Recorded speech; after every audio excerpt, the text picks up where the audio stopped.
Think imperial concubines lived in silk and luxury. Think again. In Qing, China, 3,000 women were locked inside the Forbidden City, a prison masquerading as a palace. Most would never see the emperor they were meant to serve. Most would die as virgins. Some talked to walls, others jumped to their deaths. This wasn't romance, it was state-sponsored torment. Years of crushing isolation led to an epidemic of profound despair. The psychological torment was so complete that death often seemed the only escape. The imperial records don't lie. This is the story of the women the emperor never knew, and the systematic suffering the world never saw, hidden behind silk and stone. History sanitized this story. We're here to rip the veil off. Let's start with how these women were selected each night. And trust me, this is where the nightmare begins. Every single evening in the Forbidden City, a ritual took place that would make modern dating apps look like feminist empowerment rallies. Picture this: 3,000 women, all dressed in their finest silks, all hoping tonight might be the night they're finally chosen. But here's the truly disturbing part. They weren't competing for love or even affection. They were gambling chips in a dehumanizing lottery, where the prize was survival, and the consolation was another night of soul-crushing invisibility. Imagine Tinder, but you're the product being swiped, and rejection means another night of psychological torture that could stretch into decades. That's exactly what the Jade tablet system was, a nightly reminder that you were nothing more than an object in the emperor's collection. Here's what actually happened behind those palace walls. After the emperor finished his dinner, usually around 7 p.m., eunuchs would present him with a silver tray containing jade tablets. Each tablet bore the name of a concubine, 3,000 names, 3,000 desperate women, all reduced to pieces of stone. The emperor would casually flip through them, like a modern man scrolling through his phone, occasionally stopping at a name that caught his fancy. Sometimes he'd choose based on mood, sometimes based on political necessity, but most nights he'd wave the tray away entirely. The mathematical breakdown is absolutely devastating. With 3,000 women and only 365 nights in a year, even if the emperor selected someone every single night, which he didn't, it would take over 8 years to get through everyone once. But wait, it gets worse. The emperor had favorites, usually about 40 women who monopolized his attention. That means the remaining 2,960 women were competing for perhaps 100 nights per year. The odds were literally worse than winning the lottery. Let me tell you about Consort Jen, whose story was documented in court records from 1743. She entered the palace at age 14, full of hope and dressed in her finest robes. She waited 47 years, before her jade tablet was finally selected. By then, she was 61 years old, her beauty long faded, her mind nearly broken from decades of waiting. The emperor took one look at her and dismissed her immediately. She took her own life 3 days later. But being selected was just the beginning of the horror. The preparation process was designed to strip away every last shred of human dignity. Once a woman's tablet was chosen, eunuchs would arrive at her quarters. She would be ordered to remove her elaborate court dress. And remember, these were women raised in a culture where showing an ankle was scandalous. The eunuchs would wrap her in a simple blanket, not silk as you might imagine, but coarse fabric that was deliberately uncomfortable. Then came the most degrading part. She would be carried like cargo, not walking on her own feet like a human being, but lifted and transported by castrated men who saw her as nothing more than an object to be delivered. The historical account from Lady Yehinara's memoirs describes the humiliation: to be carried like a sack of rice, unable to move, unable to protest, knowing that your worth was less than the carpet you would soon crawl upon. The entrance requirement was perhaps the most psychologically destructive element. Upon reaching the emperor's bedchamber, the woman would be placed on the ground and required to crawl on her hands and knees to approach his presence. This wasn't just submission, it was complete dehumanization. You entered not as a woman, not even as a servant, but as something lower than human. The documented evidence is absolutely staggering when you look at the numbers. According to court records, 90% of concubines were never selected even once during their entire lives in the palace. Let that sink in. 9 out of 10 women spent their entire existence waiting for a moment that would never come. The average wait time for those few who were eventually chosen? 15 to 20 years. 2 decades of your life spent in suspended animation, aging, hoping, slowly dying inside. The death rates among waiting concubines tell their own horrifying story. Palace medical records from the 1750s show that self-harm was the second leading cause of death among concubines after disease. But here's what most people don't realize. Many of these diseases were likely stress-induced conditions, heart problems from constant anxiety, digestive issues from depression, infections from self-neglect. The waiting literally killed them. The documented incidents of self-harm from selection anxiety paint a picture of systematic psychological torture. In 1761, 17 women harmed themselves in a single month after a rumor spread that the emperor was considering dismissing the older concubines. They weren't even being threatened with execution or exile. Just the possibility of leaving the palace where they'd wasted their lives was enough to drive them to desperation. That's how completely the system had broken their minds. Here's what the system was really about: control through randomization. By making selection completely unpredictable, the palace ensured that every woman remained in a constant state of readiness and anxiety. You couldn't relax, couldn't give up hope, couldn't move on with your life. Every night might be the night, so every day was spent in preparation for a moment that statistically would never come. The Confucian hierarchy principles that justified this system are disturbing in their logic. Women were considered property, but not even valuable property. They were collectibles, meant to demonstrate the emperor's wealth and power through sheer numbers. It didn't matter if he never interacted with them. Their mere existence in his collection was what mattered. The imperial succession concerns made the numbers game even more cruel. The palace needed backup options in case favored concubines failed to produce male heirs. So thousands of women were kept in reserve, like spare parts in a warehouse, just in case they might someday be needed for reproduction. The fact that most would die untouched was considered an acceptable cost of maintaining the system. Today's worst dating app ghosting is paradise compared to waiting decades for one night that might never come. Modern singles complain about not getting matches, but imagine knowing that 3,000 other women are competing for the same man, and he might glance at your name once in 47 years. Next time you complain about being single, remember consort Jen and her 5 decades of waiting for nothing. But being selected was just the beginning of the nightmare. If you thought the nightly lottery was horrifying, wait until you hear how these women got there in the first place. If you thought the nightly lottery was horrifying, wait until you hear how these women got there in the first place. Every 3 years, across the Qing Empire, a horror unfolded that would make modern child trafficking operations look almost merciful by comparison. They called it the Shunu selection, the beautiful girl selection, but there was nothing beautiful about separating teenagers from their families forever. Imagine the government showing up at every middle school graduation and taking the most attractive girls forever, not for a year of service, not for a temporary position, forever. That's exactly what happened every 3 years in Qing China, and the scale of this systematic child separation will shock you. The 8 banners system made escape impossible. If you were a Manchu, Mongol, or Han Chinese girl in the banner system between the ages of 13 and 16, presentation was mandatory. Let that sink in. We're talking about girls who today would be in 7th grade through sophomore year of high school. The age range was specifically chosen because these girls were old enough to survive palace life, but young enough to be completely controlled. Every 3 years, the imperial decree would go out, and terror would sweep through banner communities. The 1761 selection was particularly well documented. 5,000 girls were taken in a single sweep. 5,000 families destroyed in one afternoon. The procession of carts carrying these children to Beijing stretched for miles, a river of tears and torn families that witnesses said could be heard wailing from miles away. The family tragedies were beyond comprehension. Parents would dress their daughters in funeral clothes before the selection because they knew they'd never see them again. This wasn't metaphorical. They literally held funeral rites for their living daughters. One documented letter from a mother to her selected daughter reads, "You died to us today. We will burn incense for your spirit and pray that in the next life you are born a son." The last meal traditions are particularly heartbreaking.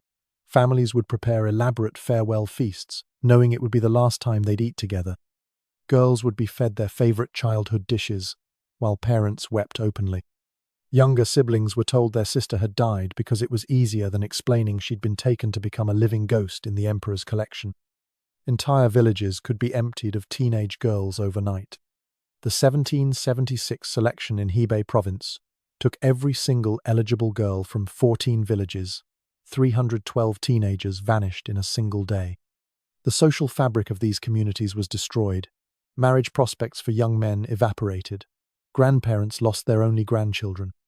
The selection didn't just take individuals, it gutted entire communities. The journey to captivity began the moment the selection officials pointed at a girl. She would be immediately separated from her family. No final embraces allowed, as emotional displays were considered disruptive. Girls were loaded onto carts like cargo, many of them in shock, unable to process what was happening. The trip to Beijing could take weeks, during which the girls were kept under strict guard to prevent escape attempts or self-harm. The procession to the Forbidden City was designed to break their spirits. As they approached the massive walls, many girls experienced their first mental breaks. Lady Fuca's diary entries from 1742 describe her journey. With each mile toward Beijing, I felt my soul leaving my body. By the time I saw the palace walls, I was already dead inside. The girl who entered those gates was a ghost wearing my face. The first night terrors in strange quarters were documented by palace matrons. Girls would huddle together, crying until they had no tears left. Many refused to eat, hoping to starve themselves. Others scratched at the walls until their fingers bled, trying to claw their way out. The sound of hundreds of teenage girls sobbing through the night was so disturbing that eventually they built the newcomer quarters in the most remote part of the palace. The identity-stripping ceremonies began immediately.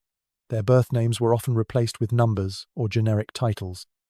Their clothes were burned, not discarded, burned, to destroy any connection to their past lives. Their hair was restyled in palace fashion, their faces painted in approved patterns. Within days, the individual girls who had entered were gone, replaced by identical palace dolls. The political reasoning behind this system reveals the calculated cruelty. This wasn't just about finding concubines, it was a hostage system for ensuring Manchu banner loyalty. By taking their daughters, the Qing emperors guaranteed that banner families would never rebel. How could you fight against the government that held your child prisoner? The genetic diversity argument is equally disturbing. Palace officials kept detailed records of bloodlines to ensure the imperial line had access to varied genetic stock. These weren't women to them, they were breeding animals, selected for physical traits and family health histories. The fact that most would never be used for breeding was irrelevant. They needed the options available. The selection criteria went beyond just beauty. Physical examinations were invasive and humiliating. Girls were examined like livestock. Height, weight, skin quality, teeth, hair, everything was documented. But the most violating were the purity verification processes, performed by palace matrons in full view of officials. Any sign of impurity meant immediate rejection and family disgrace. The family background investigations could destroy entire lineages. 3 generations were scrutinized for any hint of scandal. If your grandfather had been accused of a crime, you were rejected.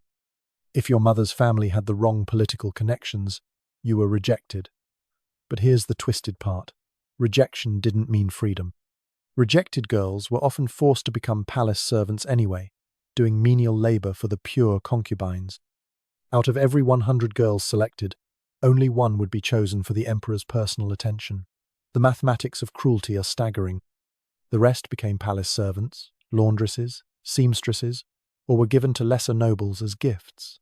But whether you became a concubine or a servant, you were never leaving those walls. The success rate for the winners was 1%, but the imprisonment rate was 100%. Makes modern beauty pageants look like feminist rallies, doesn't it? At least Miss America contestants volunteer and can go home afterward. These girls were drafted into a lifetime of servitude with no hope of escape. The comparison to contemporary child trafficking is apt, except this was legal, systematic, and executed by the government itself. The permanence is what truly distinguishes this horror. Modern trafficking victims might hope for rescue or escape. These girls knew that even if they survived to old age, they would die within palace walls. Their families couldn't visit. Letters were forbidden. They were erased from the world outside, existing only as entries in palace registries. Once inside those palace walls, the real mathematics of neglect began. Here's where it gets truly insane. The sheer numbers that guaranteed misery on a scale that's hard to comprehend. We've talked about how they were selected. Now let's look at the mathematical impossibility of the system they entered. The Qing palace at its peak housed over 3,000 women for one man. Not 30, not 300, 3,000. Imagine a town where 3,000 women compete for one man who works 365 days a year. The mathematics alone guaranteed mass suffering on an industrial scale. Let's break down these impossible numbers with documented evidence from court records. During Emperor Qianlong's reign, the palace records show 3,126 concubines at the peak. One man, 3,126 women. Even if he spent time with a different woman every single night without break, it would take him 8.5 years to see each one once. But here's what most people don't realize. Emperors had duties beyond personal relationships. They had to govern, hold court, perform rituals, travel, and occasionally rest when sick. The actual visitation statistics from court records are even more shocking. Emperor Qianlong, who reigned for 60 years, had detailed records kept of his nighttime activities. Out of 3,126 women, he regularly visited only 41. That's 1.3% of his collection. The remaining 98.7%, 3,085 women, lived in complete neglect. Some were summoned once or twice in decades. Most died without ever meeting him personally. Let me paint you a picture of what this meant. In the Pavilion of Forgotten Beauties, yes, that was its actual name, lived over 400 women who had been in the palace for more than 20 years without a single summons. These women woke up every morning for 7,300 consecutive days, got dressed in their finest robes, applied their makeup, and waited for a call that never came. Many of them entered at 14 and died at 60, never having fulfilled their supposed purpose. The daily routines of never-selected women were exercises in soul-crushing monotony. Wake at 5 a.m. for morning preparations. Dress in full court attire, layers of silk that took an hour to properly arrange. Sit in designated waiting areas from 6 a.m. to 10 p.m. Maintain perfect posture and appearance for 16 hours. Return to quarters. Repeat for decades. The routine was designed to keep them ready at a moment's notice for a summons that statistically would never come. The aging concubine's testimonies that survive are heartbreaking. One 58-year-old concubine wrote in 1789, "I have worn out 534 pairs of shoes walking the same palace corridors. I have applied makeup to my face 16,436 times. I have never felt the touch of the man I was brought here to serve.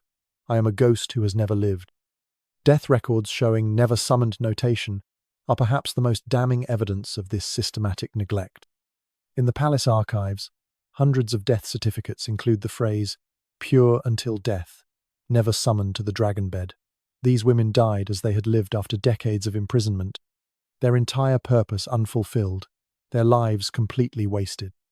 The Pavilion of Forgotten Beauties, mentioned earlier, became a symbol of the system's cruelty. By the 1800s, it housed women who had been waiting for over 30 years. Visitors reported that many of these women had developed elaborate delusions. Some believed they had been summoned and had spent nights with the emperor in their dreams. Others created imaginary children, complete with names and birthdays. The psychological destruction was complete. The development of delusional hope was a documented phenomenon. Women would interpret random events as signs their time was coming. A eunuch glancing in their direction meant selection was imminent. A bird landing on their window meant the emperor was thinking of them. These delusions were encouraged by the palace system because hopeful women caused less trouble than desperate ones. The group dynamics among abandoned women created their own hierarchies of misery. Women who had been waiting 10 years looked down on newcomers. Those waiting 20 years formed exclusive clubs. The 30-year prisoners were treated with a mixture of pity and reverence. But the real horror was how they turned on each other, creating petty kingdoms of neglect where the only power was in having waited longer than someone else. The documented mental breakdowns followed predictable patterns. Years 1 to 5, hope and preparation. Years 5 to 10, anxiety and first signs of depression. Years 10 to 15, severe depression and beginning delusions. Years 15 to 20, complete psychological break. After 20 years, many women were functionally insane, talking to walls, creating imaginary families, or sitting in catatonic silence. The phantom pregnancy epidemic of the 1750s shows how far the delusions went. Over 200 women simultaneously believed they were pregnant with the emperor's children, despite never having met him. They exhibited physical symptoms, swollen bellies, morning sickness, even labor pains. Palace doctors were baffled until they realized it was mass hysteria caused by desperate minds creating the reality they craved. So why maintain these impossible numbers? The answer reveals the system's true purpose.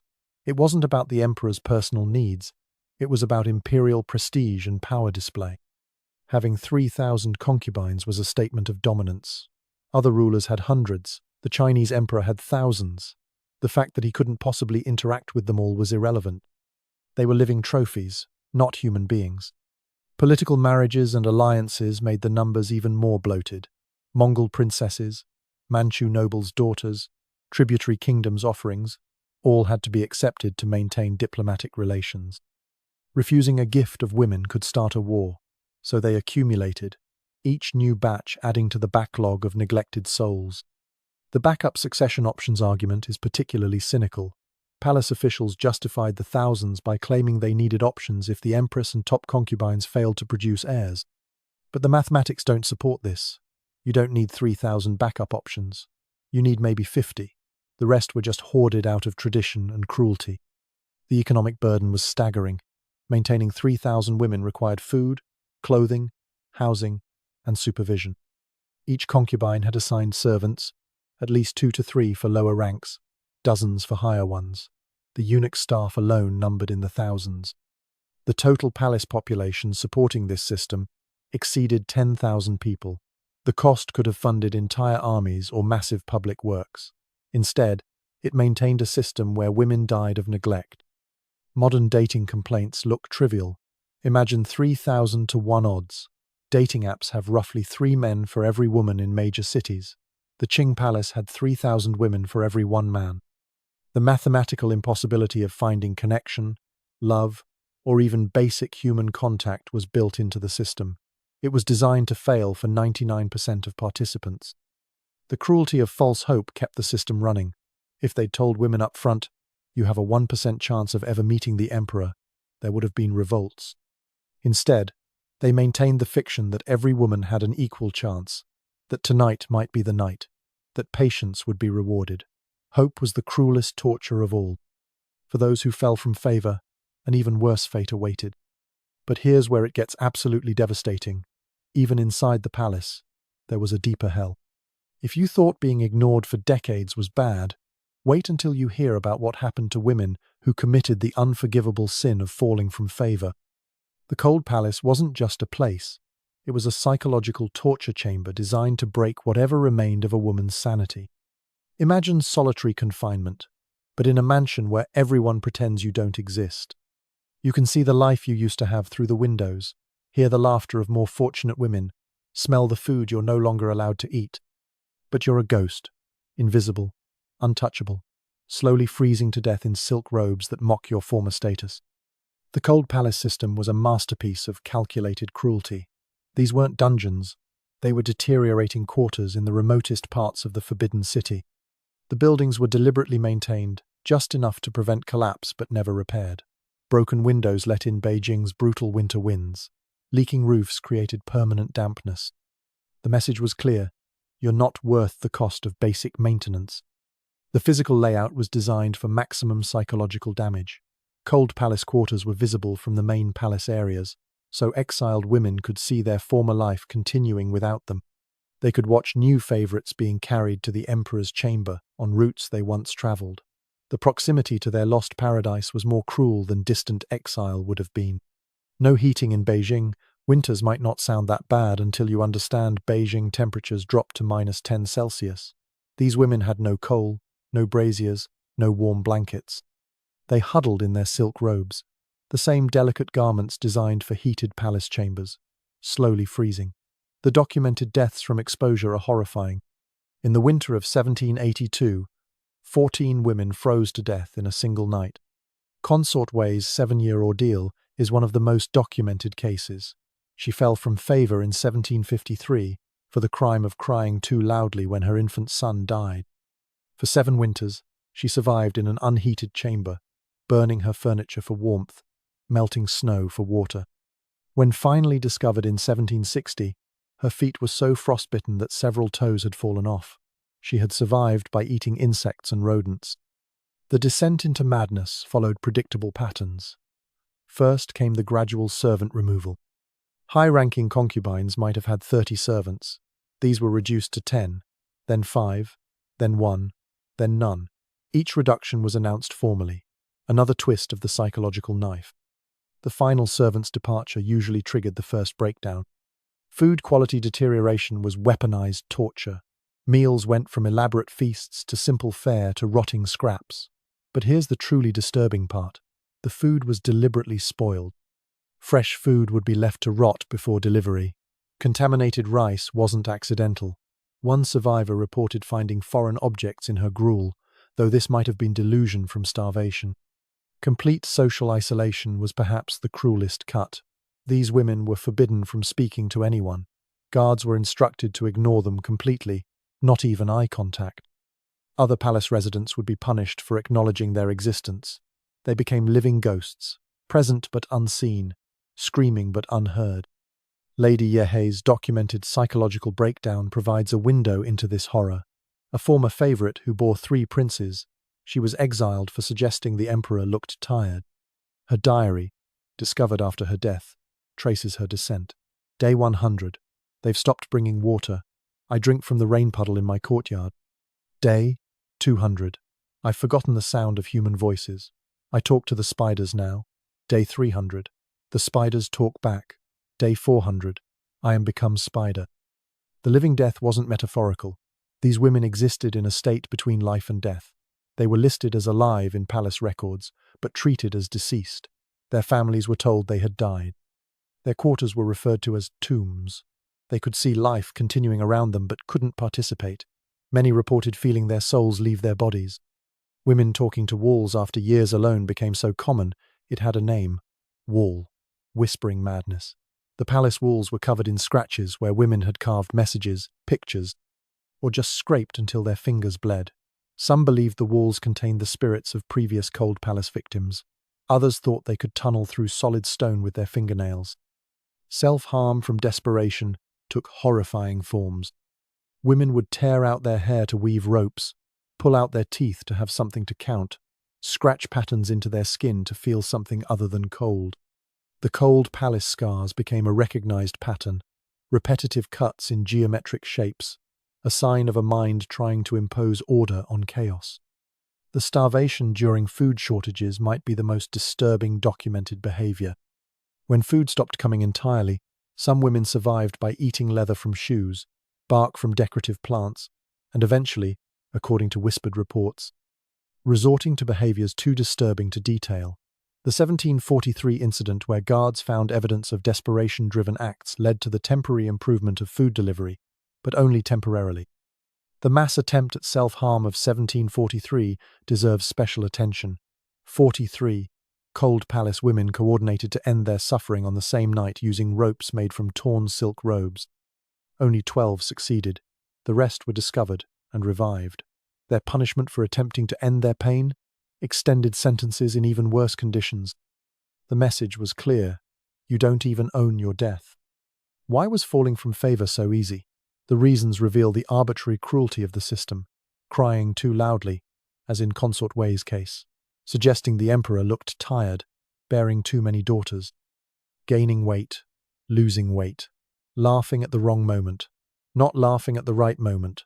The rules were impossible to follow because they changed with the emperor's mood. Political family disgrace could exile women who had done nothing wrong. If your father fell from favor, you were exiled. If your brother was accused of corruption, you were exiled. One woman spent 15 years in the cold palace because her uncle wrote a poem that was interpreted as criticism of the emperor. She had never met this uncle. The most common reason? Simply aging past desirability. The emperor liked teenagers and young women in their early 20s. By 25, you were aging. By 30, you were old. By 35, you might as well be dead. The cold palace was full of women whose only crime was surviving past their expiration date. The intentional cruelty of the system was its most horrifying aspect. This wasn't neglect, it was designed torture. The buildings were deliberately maintained at the exact level of decay that would cause maximum suffering without quick death. Food was calculated to sustain life, but cause constant hunger. Isolation was complete enough to drive madness, but not enough to cause swift release. This was slow execution masquerading as mercy. Direct execution would have caused political problems. These women often had powerful families. But letting them waste away in the cold palace? That was just unfortunate circumstances. The emperor could claim he was being merciful by not executing them while subjecting them to torture worse than death. The warning to other concubines was explicit. Tours of the cold palace were sometimes arranged for new concubines. They would be walked past the broken windows, shown the scratch marks on walls, made to smell the decay. The message, stay favorable or join them. The psychological impact of these tours was so severe that several women attempted self-harm immediately after. Makes maximum security prison look like a spa retreat, doesn't it? At least prisoners get food, heating, and human contact. They have hope of release, or at least the comfort of a known sentence. Cold palace women had neither. They existed in a limbo designed to destroy the human spirit through isolation, cold, hunger, and false hope. The torture of proximity to their former life was exquisite in its cruelty. They could hear music from palace celebrations, smell food from imperial banquets, see fireworks from festivals they once attended. But they were separated by invisible walls, stronger than stone, the walls of imperial disfavor that no amount of screaming could breach. But even in the main palace, a brutal hierarchy ensured constant suffering. Now here's the truly twisted part. These women didn't just suffer from the system, they became weapons within it. The 8-tier hierarchy didn't create order. It created a cascading system of cruelty, where every woman above you was your tormentor, and every woman below you was your victim. Imagine Mean Girls, but the losers literally die. That's what daily life was like when 3,000 traumatized women were forced to compete for survival.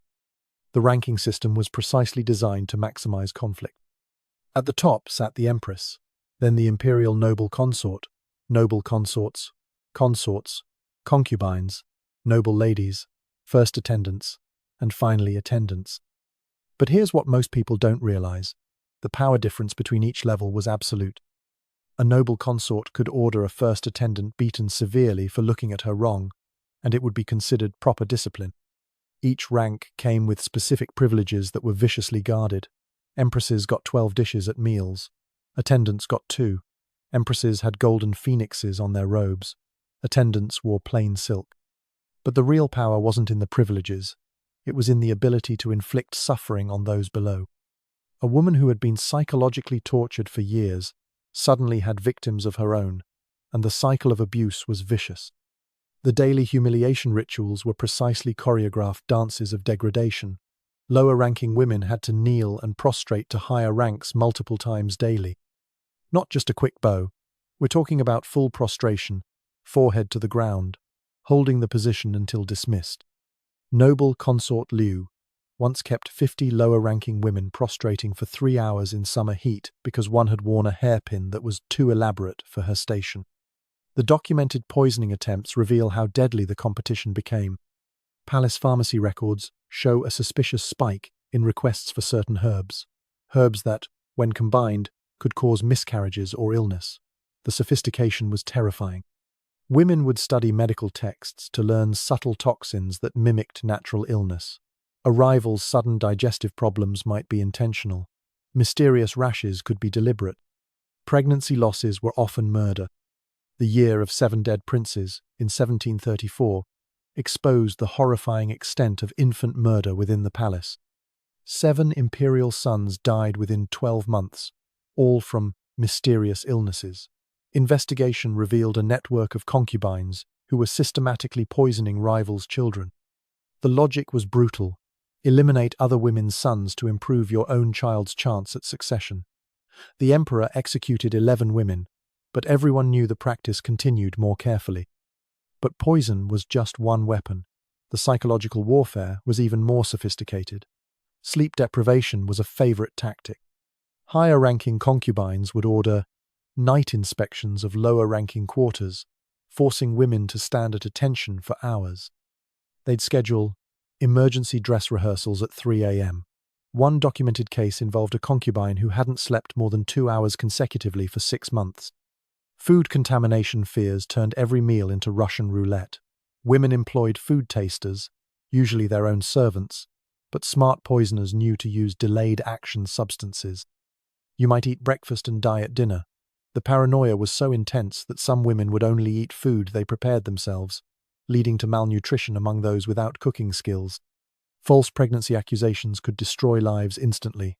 Claiming a rival was pregnant without imperial permission was a death sentence. Consort Gao reportedly had a network of spies who would monitor other women's cycles, looking for any delay that could be reported as unauthorized pregnancy. At least 6 women were executed based on her false reports before she was caught. The hierarchy encouraged this brutality through its reward system. Women who eliminated rivals were rewarded with better quarters, more servants, finer clothes. The emperor often knew about the conflicts but let them continue. Why? Because women fighting each other couldn't unite against him. The palace ran on divided and conquered principles. But here's the most disturbing part. Many victims became the cruelest victimizers. The psychological principle is well documented. Those who suffer abuse often inflict worse abuse when given power. A woman who had been tortured as a low-ranking attendant would become a monster when promoted. She knew exactly how to cause maximum suffering because she had experienced it. Case study. Lady Ming entered the palace as an attendant at 14. For 10 years, she endured daily beatings, starvation, and humiliation from higher ranks. When finally promoted to noble consort at 24, she became known as the devil consort. She instituted torture sessions where lower-ranking women were forced to stand barefoot on ice in winter. She had servants beaten for breathing too loudly. Her cruelty was legendary, and it all stemmed from her own trauma. The destruction of female solidarity was complete. In a rational world, 3,000 women facing the same oppressor would unite. But the hierarchy system made every woman both victim and potential victimizer. Trust was impossible when your best friend might poison your tea for a promotion. Sisterhood was a luxury none could afford. The concubine wars created a culture where cruelty was currency. The more vicious you were to those below, the more respect you commanded from those above. Acts of kindness were seen as weakness. Mercy was stupidity. The only way to survive was to become worse than your tormentors. Some women formed temporary alliances, but these were purely transactional. I'll help you eliminate Wang if you help me frame Li. These alliances would dissolve the moment one party gained advantage. Today's ally was tomorrow's victim.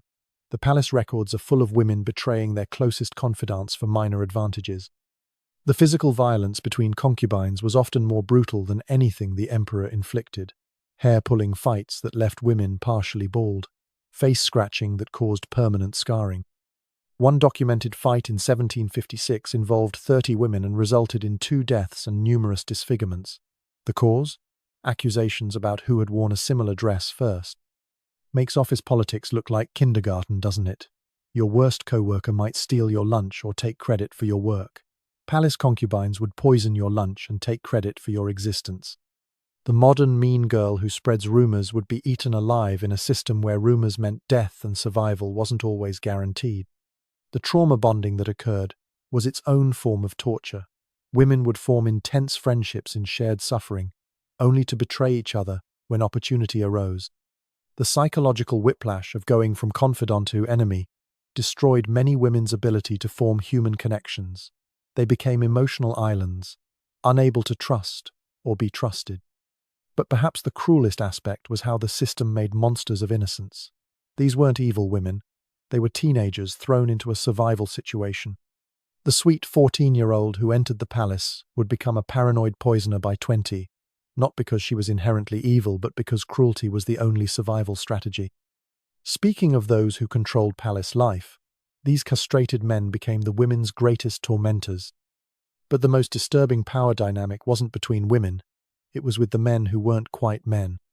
The eunuchs who ran the Forbidden City's daily operations were supposed to be safe guardians for the imperial women. After all, they'd been castrated as boys, removing certain threats. Instead, these mutilated males became some of the cruelest tormentors in the palace system. Imagine if every aspect of your physical existence was controlled by men who'd been mutilated as children and grown into adulthood nursing deep psychological wounds about their lost manhood. That's exactly what palace women faced every single day. The eunuchs controlled when they ate, where they walked, who they saw, and even how they were positioned for the emperor's attention. The castration process itself created deeply traumatized individuals. Boys as young as 7 were subjected to crude surgery that had a 30% mortality rate. Those who survived lost not just their reproductive capacity, but, in Chinese culture, their very identity as men. They couldn't have families, couldn't participate in ancestor worship, couldn't even grow proper beards. They existed in a liminal space, not man, not woman, but something society viewed as less than both. This trauma manifested in complex ways once they gained power over palace women.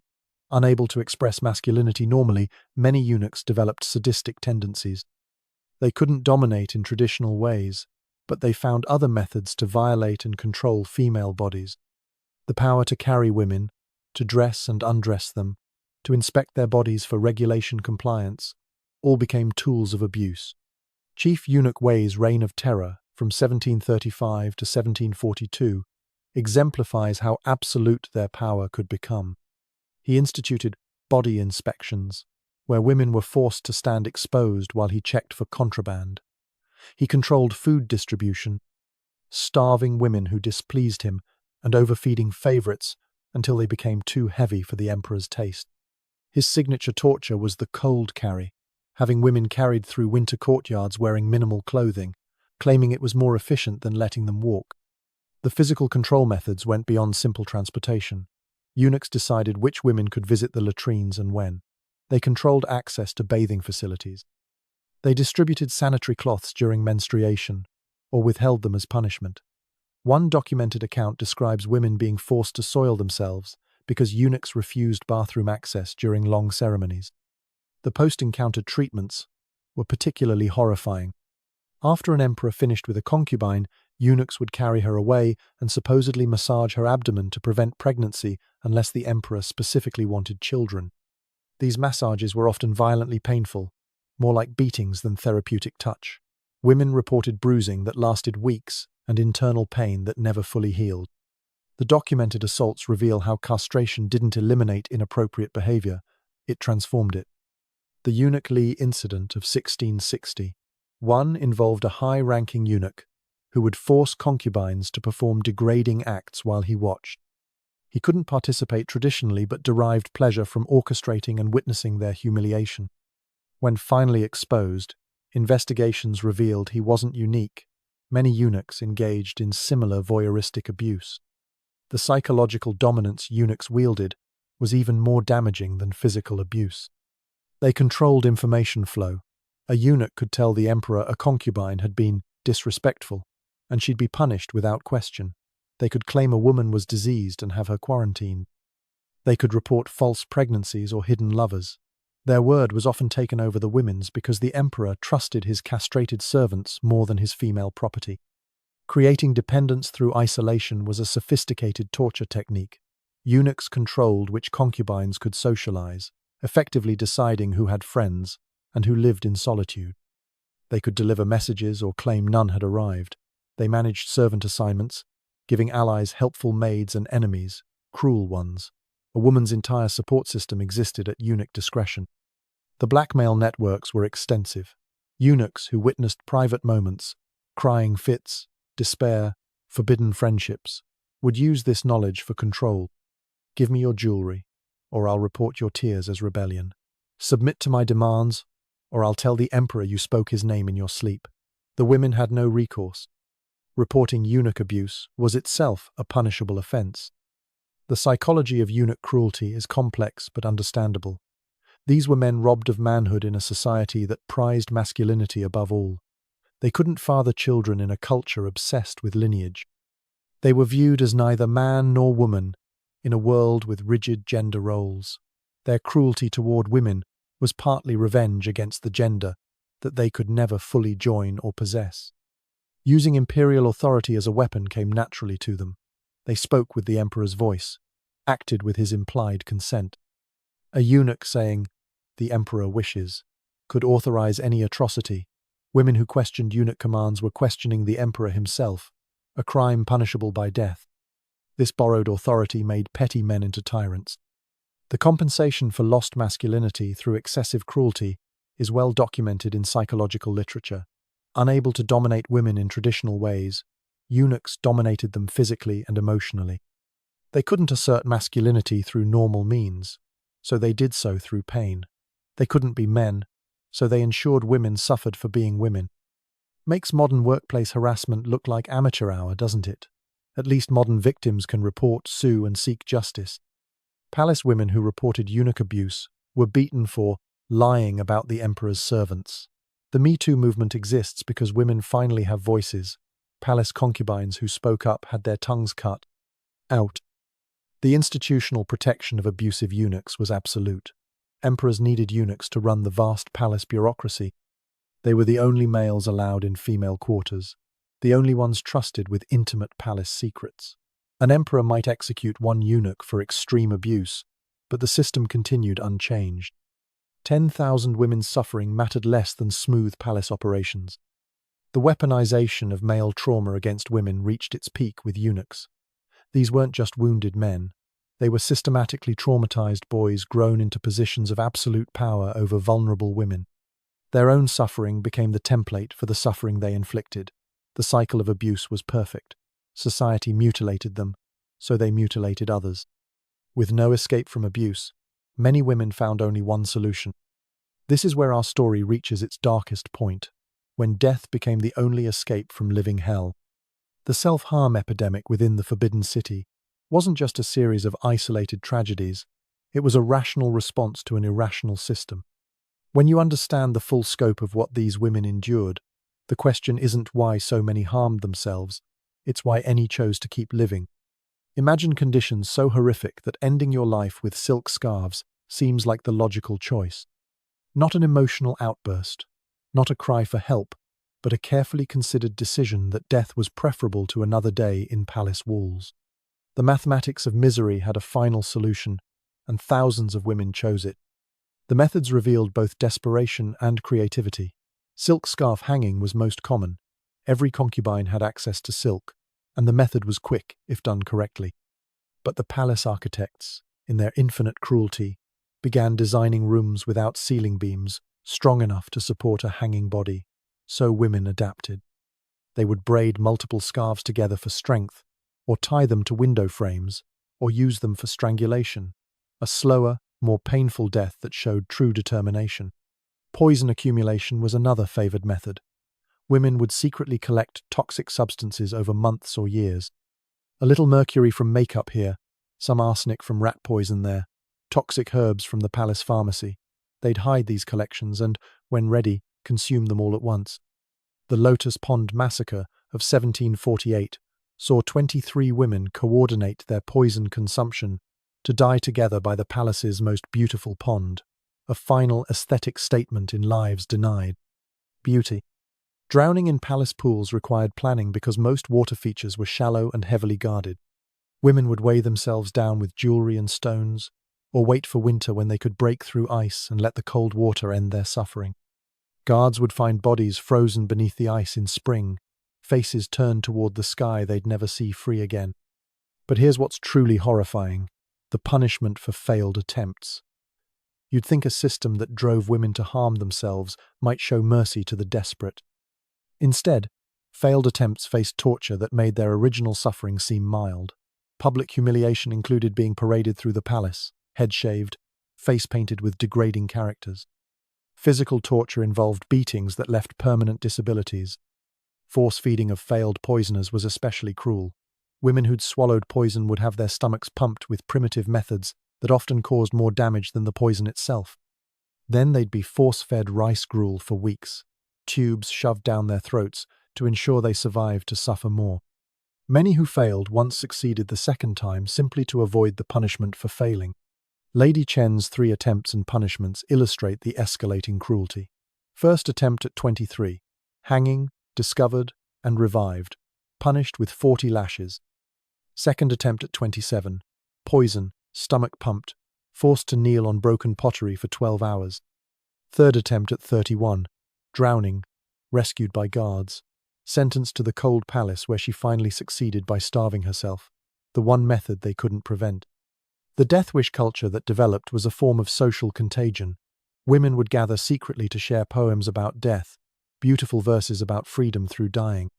They'd exchange recipes for poisons, critique each other's plans, celebrate those who succeeded. Liberation ceremonies became common, small parties thrown the night before a planned attempt, where the soon-to-be dead woman would give away her possessions and say coded farewells. The documented final letters home when discovered reveal the depth of despair. One reads, "Mother, by the time you receive this, I will be free. Do not mourn. I died the day I entered these walls. I'm simply making it official. Burn incense for me, and know that I am finally at peace." Another, "To my sister, learn from my fate. If they come for you, run. Run until your feet bleed. Die in the mountains rather than live in silk chains." Death pacts between concubines became so common they had a name: sister death bonds. Women would swear to die together rather than live alone. When one was pushed too far, a beating, a humiliation, a final rejection, they'd signal their bond sisters and execute their pact. The largest documented pact involved 9 women who ended their lives in a perfect circle, hands tied together, dying as the united front they'd never achieved in life. The rational calculation behind these decisions becomes clear when you do the math. Average life expectancy for a palace concubine, 35 years of suffering. Chance of ever leaving the palace alive? 0%. Chance of finding happiness or fulfillment? Statistically negligible. Chance of conditions improving? None. When you graph misery against time, death becomes the logical intercept point. Religious beliefs about the afterlife made death even more attractive. Buddhism and Taoism both offered hope of reincarnation, maybe as a man, maybe as a free woman, maybe as a bird that could fly over palace walls. Even reincarnation as an insect seemed preferable to another lifetime as a concubine. Death wasn't an ending, it was a chance to roll the dice again. The palace response to the epidemic reveals institutional callousness. Anti-death architectural changes included removing ceiling beams, covering windows with bars, and draining pools. But these measures just forced women to find crueler methods. Constant surveillance increased, with eunuchs checking on known risks hourly. But watching someone every hour doesn't make their life worth living, it just makes dying harder. The cover-up of the epidemic's scale shows how damaging this was to imperial prestige. Official records list many obvious self-harm cases as sudden illness or accidental death. A woman found with a silk scarf around her neck died of breathing difficulties. One who consumed mercury died of stomach problems. The real numbers were likely double or triple the official counts. Makes modern depression look manageable, doesn't it? Today we have therapy, medication, support groups, hotlines. Palace women had nothing but their own determination to escape. The fact that so many chose death over life in supposed luxury tells you everything about how hellish that luxury really was. The ultimate loss of hope drove women to embrace death as a lover. They would dress in their finest robes for their final act, apply perfect makeup, write beautiful final poems. Death became the only choice they could make for themselves, the only autonomy they'd ever exercise. In choosing when and how to die, they reclaimed a power the palace had stolen, the power over their own existence. For those who couldn't die, madness offered another escape. But here's the final, most disturbing truth. Many women found escape not in death, but in losing their minds completely. The palace madness epidemic wasn't a coincidence or a few isolated cases of mental illness.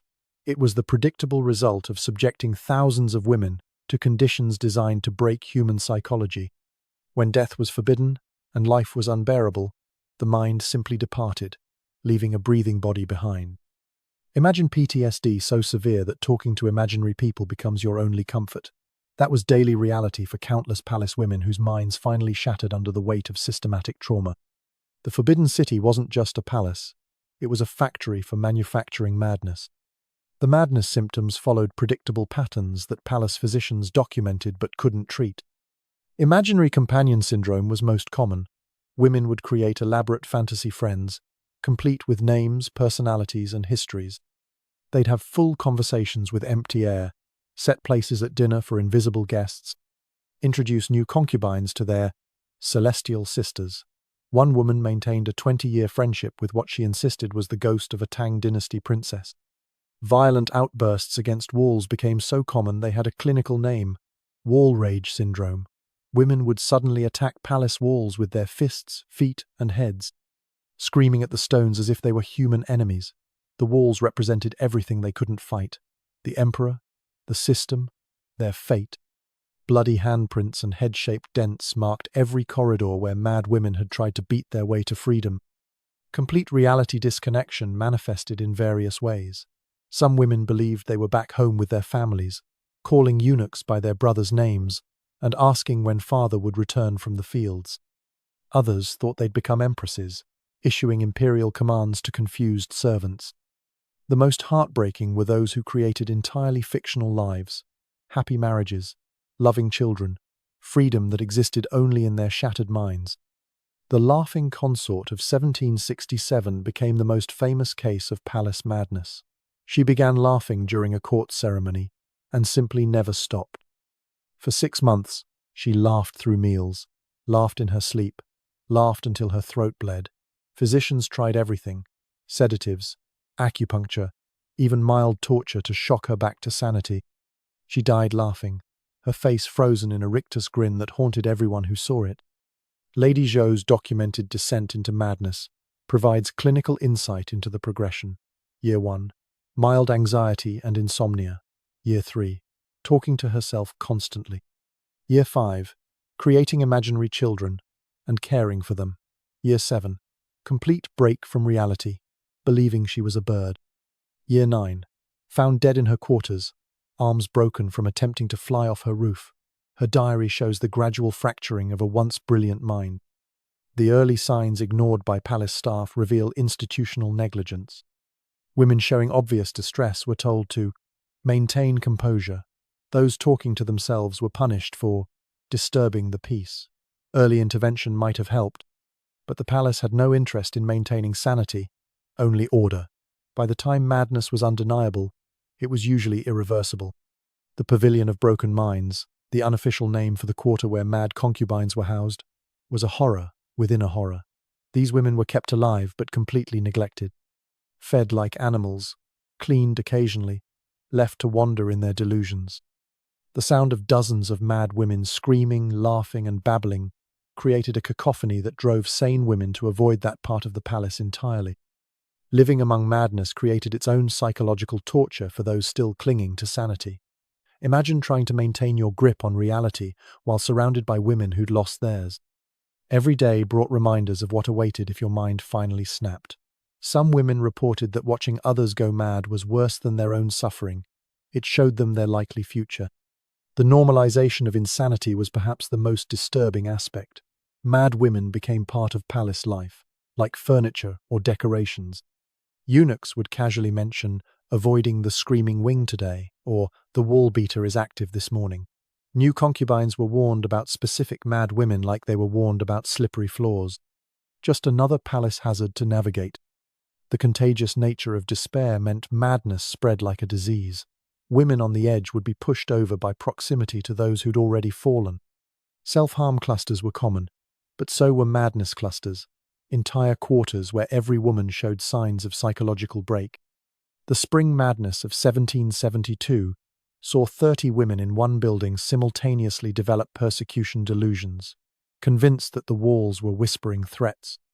Modern psychological analysis of palace records reveals clear patterns of complex PTSD, dissociative disorders, and trauma-induced psychosis. The combination of childhood separation, isolation trauma, complete powerlessness, and social isolation created perfect conditions for mental breakdown. Add chronic stress, malnutrition, and sleep deprivation, and madness became almost inevitable. The court physician's helplessness in facing this epidemic speaks to the era's limited understanding of mental health. They tried traditional remedies, herbs, acupuncture, prayer, but nothing could cure minds broken by systematic torture. Some physicians privately admitted that madness might be a mercy, allowing women to escape into fantasy worlds less cruel than reality. Why madness spread so rapidly through the palace population has multiple explanations.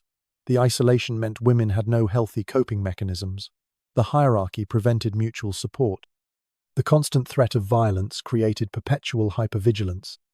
The mathematical impossibility of their situation, thousands competing for one man's attention, created cognitive dissonance that minds couldn't reconcile.